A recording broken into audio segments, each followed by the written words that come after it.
Welcome to TopSpot40 Music Docuseries, where we bring the stories behind the music to life. Luis Miguel never really had a choice about becoming a star. The voice was simply there from the beginning, rich and warm, even an image that eventually beamed from every magazine cover in Latin America. His father, Luis Rey, recognized the gift immediately and treated it like currency. The man had been a struggling singer himself, and suddenly he saw in his son the ticket to everything he'd never achieved. By the time Luis Miguel was 11, he was already on national television, a small boy in a grown-up tuxedo delivering adult emotions with a maturity that felt almost supernatural. The audience fell hard. What they didn't see was the price being paid backstage, the endless rehearsals, the missed childhood, the father who controlled every minute of his life. Luis Rey wasn't just managing a career, he was manufacturing one. Yet even under that pressure, something authentic kept breaking through. There's a story from those early years that tells you everything about the young singer's character. During one important television appearance, the boy froze under the hot lights. Millions were watching. Instead of pushing through or pretending, he simply walked off the stage. His father was furious, the producers were horrified, but the child had already learned something most adult performers never master: respect for the song. If he couldn't feel it that night, he wouldn't fake it. That stubborn integrity would define him long after the boy had become a man. The private pain running beneath the public triumph was even deeper than anyone knew. When Luis Miguel was 16, his mother, Marcela Basteri, disappeared during a trip to Spain. One day she was there, the quiet center of his universe. The next she was gone. No body, no explanation that ever satisfied. To this day, the circumstances remain shrouded in mystery, and he has never spoken about it publicly. Those of us who have followed his music for decades can only hear the absence in certain ballads, the way some phrases seem to carry an extra weight, a sorrow too personal for words. The boy who had everything suddenly understood that some losses could never be replaced, no matter how many records he sold or how loudly the crowds cheered. Perhaps that's why when he reached his early 20s, he began making decisions that surprised everyone. The teen idol phase had made him wealthy beyond imagination, but it no longer fed his soul. He wanted to sing the music that had filled his parents' house when he was small, those elegant, heartbreaking boleros that spoke of love in full sentences instead of catchy hooks. The record company thought he was crazy. Boleros? In 1991? Who would buy that? The result was Romance, an album that didn't just succeed, it changed the temperature of Latin music.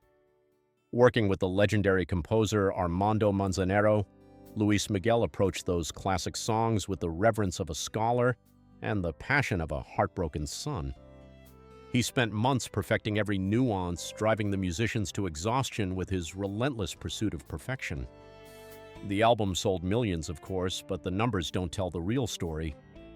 The real story is what happened when middle-aged couples heard La Mentira or No Sé Tú coming from their children's bedrooms.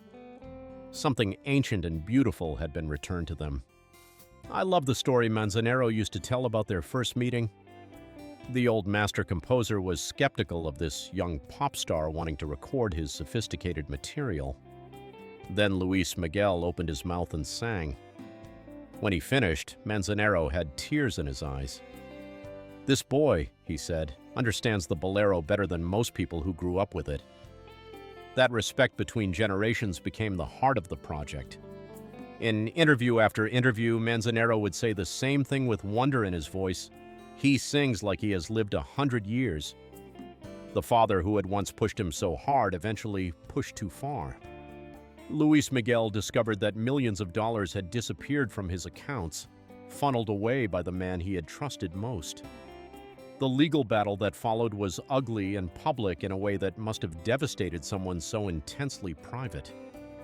To have to sue your own father, to stand in a courtroom and acknowledge that betrayal would break most people. Instead, it seemed to clarify something in Luis Miguel. He took control of his music completely. The mariachi albums that followed, particularly Mexico and La Piel, weren't just commercial releases. They were acts of reclamation, a man reconnecting with his deepest cultural roots on his own terms. Those of us who saw him live during those years witnessed something rare. Other artists might phone in a performance when they've had as much success as he had, not him. There's a famous story from a concert in Buenos Aires where he stopped mid-show because the sound wasn't perfect. 20,000 people waiting, millions of dollars on the line. He made the sound engineer fix a monitor that only he could hear was slightly off. Most performers would have let it go. He couldn't. The music mattered more than the moment. His life has had its share of tabloid chapters, the famous romances, the children, the periods where he seemed to vanish from public view. Through all of it, that voice remained the constant. When he sings, you believe him. Whether he's telling you about a love that will last forever or one that destroyed him, the emotional transaction feels complete. That's rarer than it sounds in popular music. Today, when younger generations discover him through streaming playlists or that Netflix series that tried to dramatize his life, they're encountering something their parents and grandparents always understood. Here was an artist who refused to be small. In an industry that often rewards convenience and trend-chasing, Luis Miguel demanded excellence. He restored dignity to romantic music at a time when it had fallen out of fashion. He proved that tradition and modernity could not only coexist, but could make each other stronger. Listen to him now, all these years later, and you understand why the nickname fits so perfectly. He is El Sol de México, not just because of his talent or his popularity, but because his voice has that same reliable warmth. You can count on it to illuminate the corners of your memory, to make you feel 20 years younger or 100 years wiser, sometimes both at once. That's the gift he's been giving us since he was a boy standing on a wooden crate. Not perfection, though his technique is remarkable. Not just beautiful sound, though his voice remains one of the most exquisite instruments in popular music. What Luis Miguel offers, what he has always offered, is the courage to feel everything fully. In a world that often asks us to stay guarded, his music gives us permission to open our hearts completely. And somehow, after all this time, we still accept that invitation every single time. Thank you for joining us for TopSpot40 Music docuseries.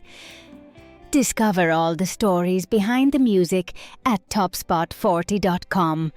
Until next time, keep the music playing.